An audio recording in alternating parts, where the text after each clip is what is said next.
Alors, c'est quelqu'un qui propose de faire un blocage des banques, en particulier de commencer par les plus pourris, c'est-à-dire la BNP, la Société Générale et le Crédit Agricole.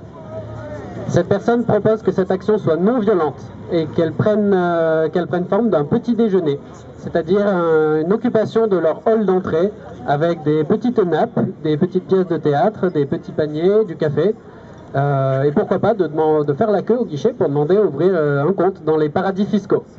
Donc on ne peut pas vraiment faire grand-chose d'autre que, voilà, si vous êtes d'accord avec ce genre d'action, levez les bras et essayez de vous retrouver entre vous, ceux qui sont d'accord, pour en discuter après cette Assemblée Générale.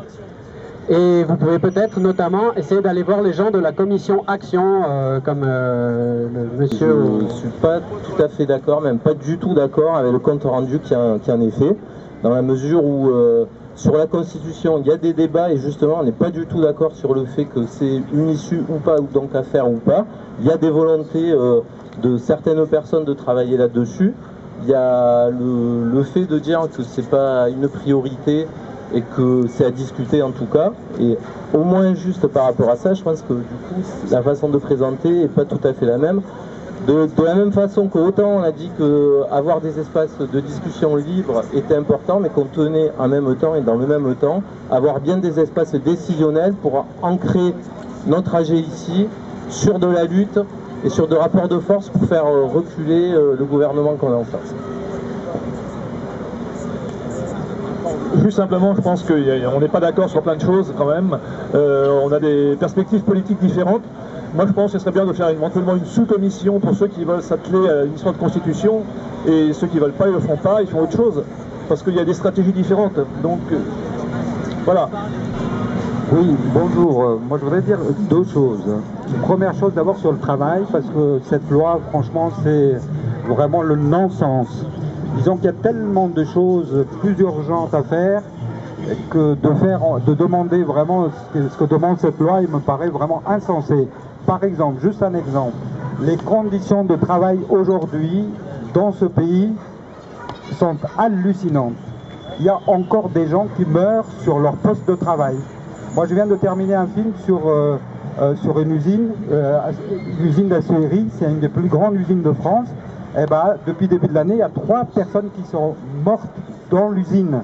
Ça veut dire qu'ils sont arrivés le matin pour travailler et ils ne sont pas rentrés chez eux le soir. Et ça, c'est inadmissible. Et on le sait aujourd'hui, par beaucoup d'études, qu'en grande partie, le problème de chômage en France est dû aux conditions de travail, parce que les gens n'ont pas envie d'aller travailler, parce qu'on ne leur donne pas la possibilité de travailler correctement. Voilà, ça c'est une première chose. Et la deuxième chose que je voudrais dire, c'est sur les migrants. Parce qu'aujourd'hui, un certain nombre de migrants, tout le monde est au courant, sauf qu'il se trouve qu'il y a un certain nombre qui sont arrivés à Montpellier, mais qui vivent dans des conditions incroyables.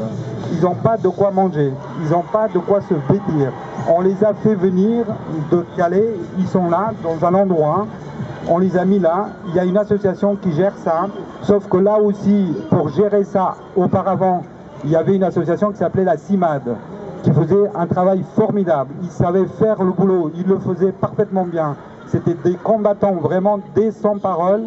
Et on a fait quoi? On a partagé ça, on a donné à plusieurs associations. Ça veut dire que maintenant, ce travail est fait au rabais. On ne donne pas suffisamment de moyens d'une part, et quand il y a les moyens, ces associations en question ne sont pas compétentes pour faire ce boulot-là. Donc vous savez que le boulot est super mal fait. On en a rencontré des gens, on a parlé avec eux, et c'est des conditions incroyables. Ils ont besoin vraiment d'aide et d'être défendus. Et un rapport officiel en 2009 de l'INSEE qui est accessible en ligne dit que en France, parmi les gens qui travaillent, il y en a 1 sur 10 qui meurt avant d'arriver à la retraite. Ça fait 1 sur 10, je me trompe pas, c'est pas 1%. Mais si on commence à regarder d'un peu plus près, on constate qu'il y a très peu de médecins qui meurent avant 60 ans, il y a très peu d'avocats, il y a très peu de chefs d'entreprise, il y a très peu de notaires, il y a très peu de tous ces nantis, de toutes ces professions intellectuelles, où moi notamment je suis une profession intellectuelle, mais je suis un précaire. Et on constate qu'il y a beaucoup de gens qui meurent au travail. Et on constate aussi les chiffres officiels, et là c'est l'Institut national de la santé, je ne sais plus comment il s'appelle, on s'en fout, Mais on constate que les personnes qui sont au chômage, en général, elles ont des revenus plus faibles. Mais les personnes qui sont au chômage fument deux fois plus que ceux qui travaillent, qui déjà fument. Parce que moi, je vois mes collègues, quand ils en ont marre, ils vont fumer une clope. Parce qu'ils n'ont pas le droit d'aller foutre une claque. Ils n'ont pas le droit d'aller foutre une claque qui serait bien méritée aux petits chefs haillons ou aux gens au-dessus. Donc retenez que si on nous dit qu'il faut travailler plus, parce qu'évidemment on va vivre plus vieux, mais qui va vivre plus vieux? Alors, il y a les tarés de GAFA, d'Amazon, quand ils vous parlent de transhumanisme et qu'ils vous parlent de l'immortalité et qu'ils vous parlent de vivre 120 ans, c'est des cyniques, ils en ont rien à foutre de vous et de moi. Ce mec-là, un des deux fondateurs de Google, il a fait profiler son ADN et ça le fait chier de devoir crever parce qu'il est le maître du monde. Ça le fait chier de savoir qu'il va peut-être avoir Parkinson et de peut-être qu'à 60 ans il sera sur un fauteuil. Mais s'ils financent la recherche médicale, c'est parce que eux, et de toute façon ils ne pourront pas permettre à tout le monde d'être immortel, et c'est une aberration, et tout le monde ne vivra pas 120 ans. Nous serons des déchets humains pour ces gens-là. Donc si on ne réagit pas maintenant, tout à l'heure le copain qui parlait de la robotique et de l'intelligence artificielle, ça va très très vite. Renseignez-vous, puisque même Bill Gates, même Elon Musk, qui fabrique des voitures électriques, se sont effrayés et ont alerté. Bon, il y a aussi Stephen Hawking, bon mais lui on va dire c'est un scientifique, mais les autres c'est des capitalistes. Bill Gates, la fondation Bill Gates, c'est pas vrai, c'est pas pour lutter contre la faim dans le monde, c'est pas vrai tout ça, c'est le système américain. Je vais conclure, mais surtout ce que j'ai dit au début, ce qu'a dit la copine de HTH, soyons nombreux demain, merci. Le combat contre le projet de centre commercial Oxylane, dont on a déjà parlé la semaine dernière, pour rappeler que ce sont 24 hectares là aussi de terres agricoles et naturelles qui sont menacées juste à la sortie nord de Montpellier, sur la communauté de communes du Grand Pic Saint-Loup, mais à 20 minutes d'ici en vélo. Donc c'est vraiment à la limite de Montpellier. Donc au niveau des... C'est un projet de bétonisation qu'on ne peut pas accepter, puisqu'il y a plein d'enseignes commerciales, Decathlon, Truffaut, Otera, plus des centres de loisirs, bien-être, alors que le terrain actuellement est un magnifique paysage qui permet un bien-être naturel, disons. On n'a pas besoin de Decathlon pour aller se promener sur le terrain. Donc ce parc qui se trouve dans un quartier populaire, c'est un peu le dernier parc là-bas, sur un endroit en plus qui est régulièrement soumis à des inondations. ACM et la mairie donc prévoient de construire de nouveaux logements sociaux. Donc on s'est opposé à cette... des associations s'opposent à la destruction de ce parc depuis plus d'1 an maintenant. Récemment, en fait, des murs ont été érigés tout autour du futur chantier pour empêcher la contestation. Et en fait, on n'a pas accepté ça. Et donc on est quelques-uns à être rentrés dimanche, il y a 2 semaines, sur le chantier et à occuper depuis cet espace vert qui est absolument magnifique. Je vous invite à y faire un tour. C'est à côté du Père Soulas, allée du Bourg. Un petit rappel, on tire tous la langue à la Loire.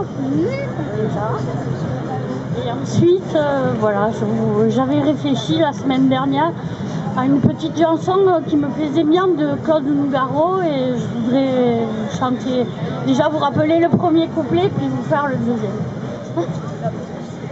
Il y en a qui voient la vie en rose, moi y en a voir la vie en noir.